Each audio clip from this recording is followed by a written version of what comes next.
You think your budget meals are tough? Victorian working-class families had to stretch pennies further than you'd think humanly possible. We're talking about an era when factory workers put in 12-hour shifts and somehow had to fuel that labor on whatever they could afford with their meager wages. These 15 meals weren't fancy, and they definitely weren't what the upper classes were eating, but they kept millions of workers alive through the Industrial Revolution. Some might surprise you with their ingenuity. Others will make you deeply grateful for your local supermarket. Let's dive in. Bread and dripping.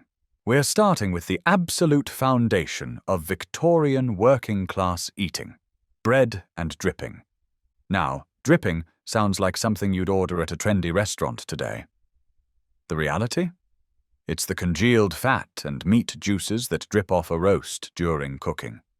Working families would collect this fat, spread it thick on cheap white bread, sprinkle some salt on top, and there you had breakfast. If you were fortunate enough to get brown dripping with actual meat scraps mixed in, that was practically a luxury item. This wasn't an occasional thing. This was daily fuel. Records from Victorian London show that dripping was sold by street vendors, specifically to working families who couldn't afford butter. It provided the massive calorie intake needed for hauling cargo, working looms, or shoveling coal for half a day. Nutritious by modern standards? Not particularly. Effective at keeping workers on their feet? Absolutely. Pea soup. Pea soup earned the nickname London Particular because it was as thick and murky as the city's famous fog. That's not exactly an appetizing comparison, but Victorians weren't aiming for Instagram-worthy presentations. Dried split peas were remarkably cheap and could be boiled down into a protein-rich, filling soup. Add whatever vegetables you could afford, maybe a ham bone if you were having a good week, and you had a meal that could feed an entire family. The clever part was making a huge pot on Sunday and eating it throughout the week. Victorian household budgets show that a pound of split peas cost about half the price of the same amount of meat, but provided nearly as much protein. That kind of mathematical efficiency kept families fed when wages barely covered rent. Tripe and onions. Tripe is cow stomach lining. I know that sounds unappetizing, but stay with me here. The wealthy wouldn't touch offal, which meant butchers practically gave it away to working families. Victorians took this throwaway cut and turned it into something genuinely popular. Boiled with onions and sometimes milk, tripe became a Saturday night staple in working-class neighborhoods. Street vendors sold hot tripe from carts, and it was common enough that certain areas of London were known for their tripe shops. It had a chewy texture that took some getting used to, but it was packed with protein and cost almost nothing. Victorian, workers understood something modern nutritionists confirm. Organ meats are incredibly nutritious, even if they're not glamorous. Faggots. Time for faggots, and yes, that's their actual historical name. The word means a bundle of sticks, which loosely describes what they looked like. These were meatballs made from pig's heart, liver, and other organ meats mixed with breadcrumbs, herbs, and wrapped in caul fat. This was nose-to-tail eating taken to its logical extreme. Victorian butchers sold these cheap cuts to working families, and clever cooks turned them into something surprisingly good. Baked until crispy and served with gravy, faggots were hearty, flavorful, and filling. They were so successful that people still eat them in parts of England today. Victorian cooks proved that with the right seasoning and technique, you could make almost anything taste decent. Eel pie. The Thames River in Victorian times was absolutely teeming with eels. This wasn't a good thing for water quality, but it was excellent news for hungry workers looking for cheap protein. Eel pie shops dotted London, serving hot pies filled with chunks of eel in parsley sauce for about a penny. That's roughly equivalent to a couple of pounds in today's money, making it genuinely affordable for working families. The eels were caught fresh, simply seasoned, and baked in pastry. Here's the fascinating part. Eels are now considered expensive delicacies. In Victorian times, they were so common they were poverty food. There's still an island in the Thames called Eel Pie Island, named after the pie shops that once crowded its shores. What one generation considers survival food, another treats as luxury. Sheep's head broth. When Victorian butchers said sheep's head, they meant the entire head. Eyes, brain, tongue, the works.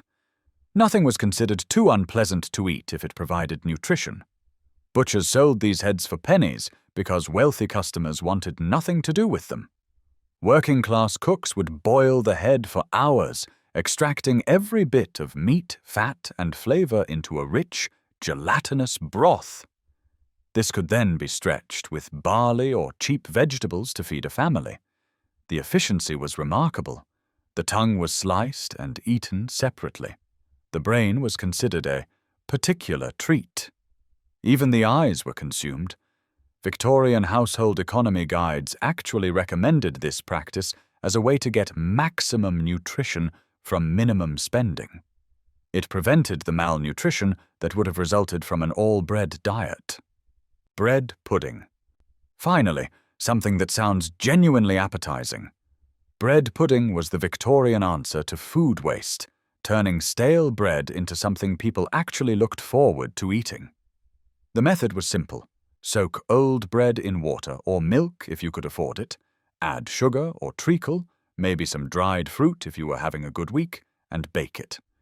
The result was a warm, sweet comfort food that felt special even though it cost almost to add. Nothing to make. This was Sunday treat territory in working-class homes. Victorian family budgets show that even the poorest families tried to save a little sugar or treacle specifically for making bread pudding on Sundays. It demonstrates that Victorian cooks weren't just focused on survival. They were creating moments of pleasure with whatever resources they had. Bacon bones and cabbage. After butchers cut bacon for paying customers, the leftover bones with scraps of meat still clinging to them sold for next to nothing. Victorian cooks looked at these bones and saw opportunity. Boiled with cheap cabbage, these bones created a thin but flavorful soup. The ingenious part? Many families reused the same bones multiple times, boiling them repeatedly until they literally disintegrated. Victorian household accounts sometimes track a single set of bacon bones lasting a week or more. The smoky, salty bacon flavor transformed plain boiled cabbage into something worth eating. When factory workers came home after a 12-hour shift, a bowl of hot cabbage soup with bread wasn't gourmet dining, but it was warm, filling, and tasted better than nothing. Herrings. Smoked herrings or kippers were so cheap and ubiquitous that living on herrings became Victorian slang for poverty. They were the budget staple of working-class Britain. These fish were heavily salted and smoked for preservation, then either grilled or eaten cold. They were intensely salty, overwhelmingly fishy, and you could smell them cooking from several streets away. Victorian social reformers wrote about the distinctive smell of kipper cooking that marked poor neighborhoods. But here's what mattered. Herrings provided essential proteins and fats that kept factory workers going through brutal shifts. A kipper with bread might not have been exciting, but it was reliable, affordable, and nutritious. Victorian workers understood that sometimes boring beats hungry. Oatmeal porridge. Plain oatmeal porridge was breakfast for millions of Victorian workers facing long days of physical labor. This wasn't the artisanal oatmeal with fresh berries and honey you might eat today. Victorian porridge was oats boiled with water and maybe a pinch of salt. No milk, no sugar, no toppings. Just thick, grey porridge that looked exactly as exciting as it sounds. Victorian household budgets show that a bag of oats could last a family weeks, making it one of the most economical breakfast options available. The brilliance was in the nutrition. Oats digest slowly and provide sustained energy for hours. Victorian workers knew from experience that a bowl of porridge in the morning could keep them working until their lunch break. Modern nutritionists confirm what those workers understood instinctively. Oatmeal is actually excellent fuel for physical labor. Potato peelings soup. This one reveals the harsh reality of Victorian poverty. When potatoes were being prepared in wealthier households, the peelings were collected and sold to the poorest families for a few pennies. These peelings were thoroughly washed and boiled to create a thin soup, sometimes with other vegetable scraps added. The result was basically hot water that vaguely tasted of potato. Victorian social surveys noted that during economic downturns, potato peeling sellers did brisk business in the poorest neighborhoods. This was survival-level eating. It provided warmth and the sensation of fullness, even if actual nutrition was minimal. But the resourcefulness is worth recognizing. Victorian cooks found ways to extract calories from what others considered garbage. That kind of creativity kept families alive during the worst economic periods. Suet pudding. Suet is the hard fat from around animal kidneys. It sounds unappetizing, but Victorian cooks understood its value. It was cheap, didn't spoil, and packed tremendous calories. Mixed with flour and water, suet made dense, heavy puddings that could be boiled in cloth. Sometimes fruit or meat scraps were added, but often it was served plain with gravy. Victorian cookbooks aimed at working families featured numerous suet pudding recipes because they were so economical. This was ultimate filler food. It sat heavily in the stomach, which sounds unpleasant until you remember that Victorian workers were burning thousands of calories daily, doing manual labor. That feeling of fullness meant they could keep working. A penny's worth of suet could make a pudding that fed a family.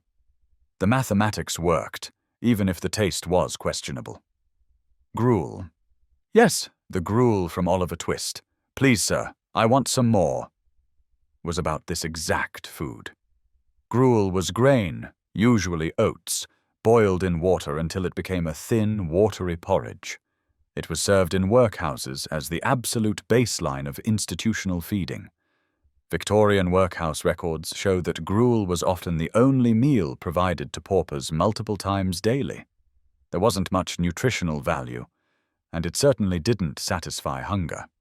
It was hot, it was technically food, and that's about all you could say for it.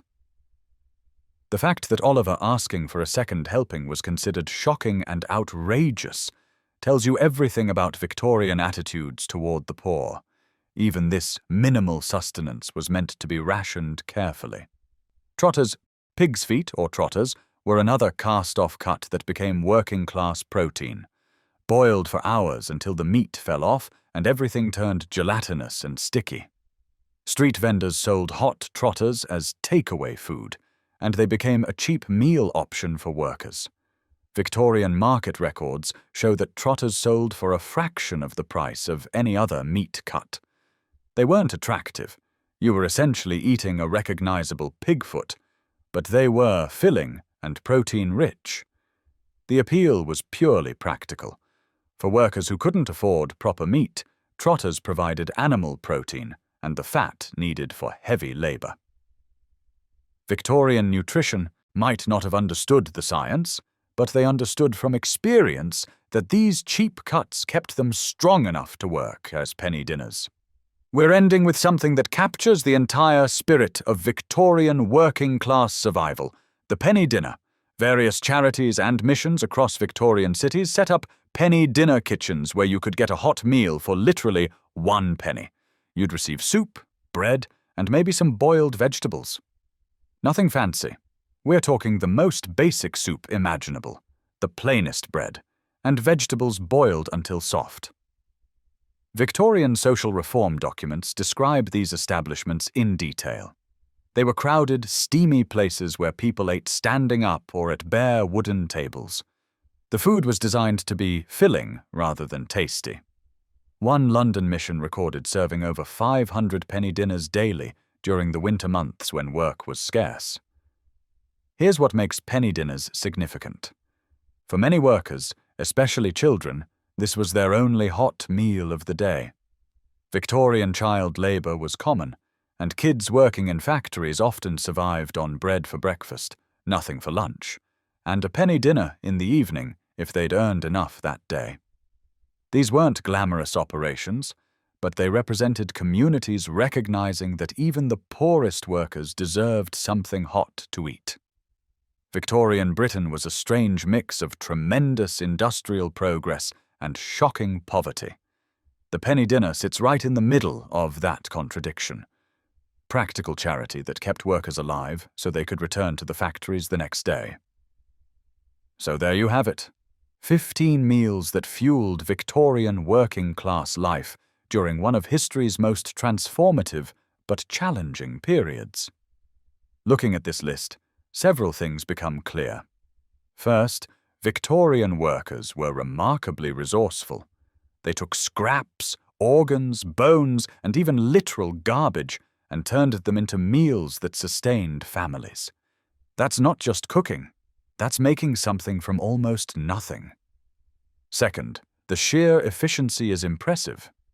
Victorian cooks mastered the art of stretching ingredients. A few bacon bones lasted all week.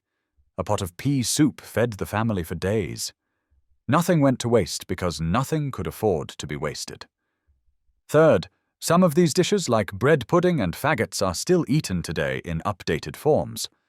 Others, like potato peeling soup, have been retired to history where they probably belong. But they all tell the story of human adaptability in difficult circumstances. We should appreciate that most of us don't face these choices today. We can afford to be picky about food. We have refrigeration. We don't need to boil the same bacon bone 5 times. That's genuine progress worth recognizing. What surprised you most on this list? Let us know in the comments which of these meals you would actually try. If you enjoyed this look at Victorian food history, give this video a thumbs up and subscribe for more deep dives into how ordinary people actually lived throughout history.